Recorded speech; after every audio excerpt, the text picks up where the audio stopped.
क्या आपने कभी सोचा है कि जिस क्षण किसी की सांसें रुकती हैं, उस क्षण के बाद क्या होता है? जब सब लोग मान लेते हैं कि अब सब खत्म हो गया, क्या सच में वहां अंत होता है?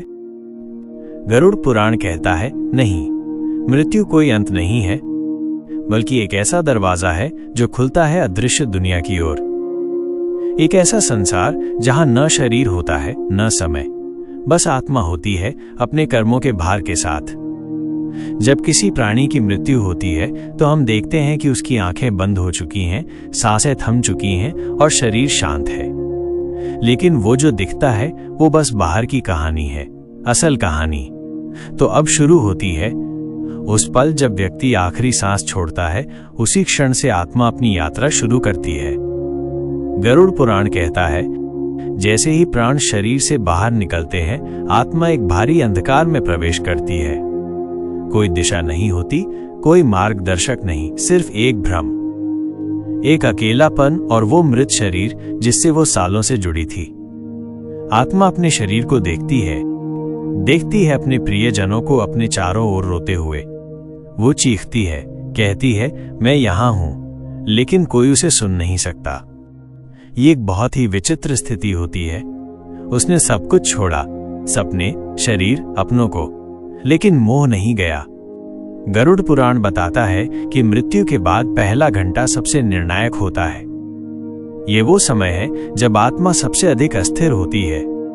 उसे न दिशा पता होती है, न उद्देश्य। अगर उस वक्त घर में रोने धोने का शोर हो, मोह हो, पीड़ा और दुख का माहौल हो, तो आत्मा और भी उलझ जाती है। लेकिन अगर उस समय राम नाम लिया जाए, शांति हो, मंत्रोच्चार हो, तो आत्मा को राह दिखती है। उसे लगता है, हां, मेरी यात्रा पूरी हुई, अब आगे जाना है। गरुड़ पुराण में बताया गया है कि मृत्यु के बाद आत्मा को यमदूत लेने आते हैं। अब सवाल उठता है, क्या यमदूत सच में होते हैं?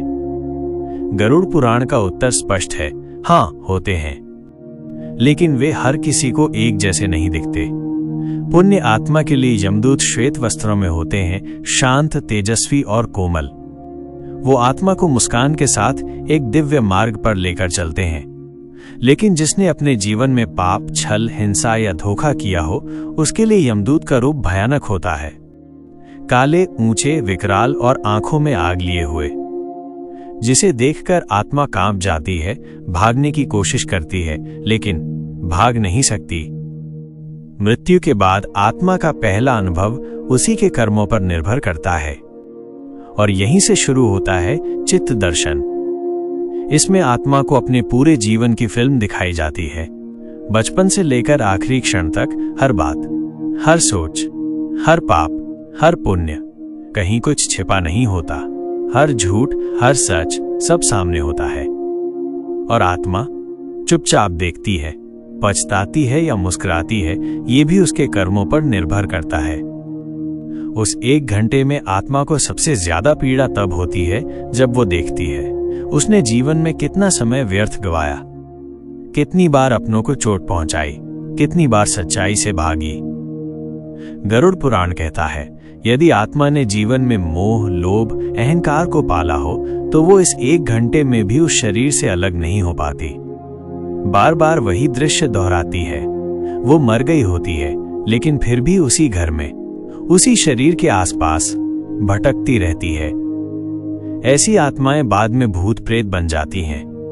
अब यमदूत आत्मा को लेकर एक ऐसे स्थान पर ले जाते हैं जहां आत्मा से 3 प्रश्न पूछे जाते हैं।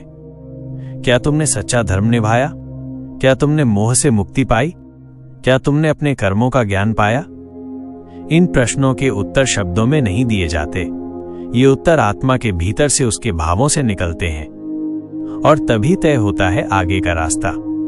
यदि आत्मा सत्कर्मी है तो वह देवदूतों के साथ पुण्य लोक की यात्रा करती है। वहां उसे विश्राम, प्रकाश और मुक्ति की अनुभूति होती है।